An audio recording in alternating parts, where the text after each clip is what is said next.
మరిన్ని వార్తలు సంక్షిప్తంగా చూద్దాం.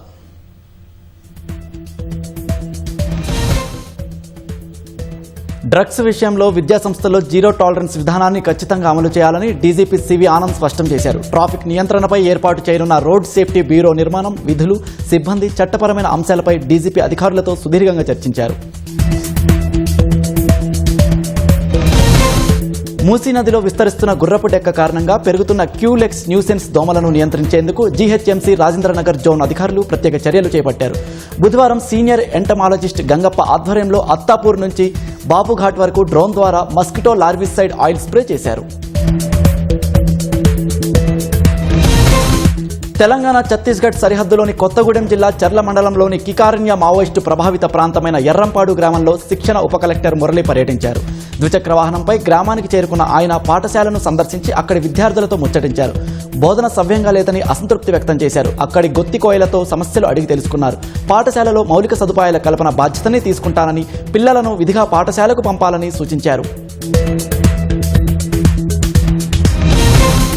తమను కుమారుడు, కోడలు పోషించడం లేదంటూ ఓ వృద్ధ దంపతులు జగిత్యాల ఆర్డీఓ కోర్టులో ఫిర్యాదు చేశారు.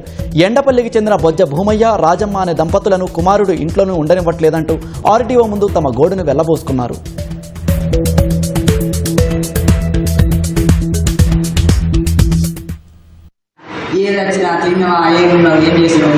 అని కూడా మమ్మల్ని Hyderabad runners society, IDFC bank, రాష్ట్ర ప్రభుత్వ భాగస్వామ్యంతో నిర్వహిస్తున్న 15వ ఎన్ఎండిసి హైదరాబాద్ మారథాన్ ఆగస్టు 29, 30 తేదీల్లో జరగనుంది.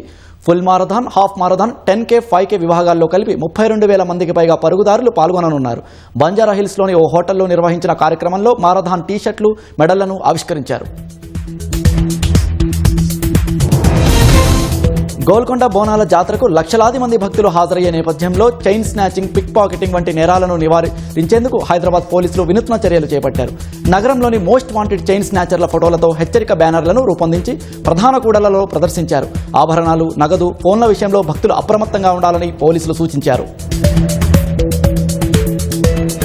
వరుస దొంగతనాలు చేస్తున్న మహిళా నేరస్తురాలిని సికింద్రాబాద్ రైల్వే స్టేషన్లో గొలుసు దొంగతనం కేసులో రైల్వే, ఆర్పీఎఫ్ పోలీసులు సంయుక్తంగా అరెస్ట్ చేశారు. మౌలాలికి చెందిన మేరీ మహిళ ప్రయాణికులే లక్ష్యంగా వారి దృష్టి మరల్చి దొంగతనాలకు పాల్పడుతున్నట్లు పోలీసులు తెలిపారు. 27 గ్రాముల బంగారాన్ని స్వాధీనం చేసుకున్నట్లు వెల్లడించారు. వ్యాపారవేత్తలే లక్ష్యంగా చేసుకుని పోలీసులమని తుపాకీతో బెదిరించి నగదు, బంగారు ఆభరణాలు దోచుకున్న కేసులో 3 అంతర్రాష్ట్ర ముఠాను అరెస్ట్ చేసి రిమాండ్కు తరలించినట్లు మల్కాజిగిరి డీసీపీ శ్రీధర్ తెలిపారు.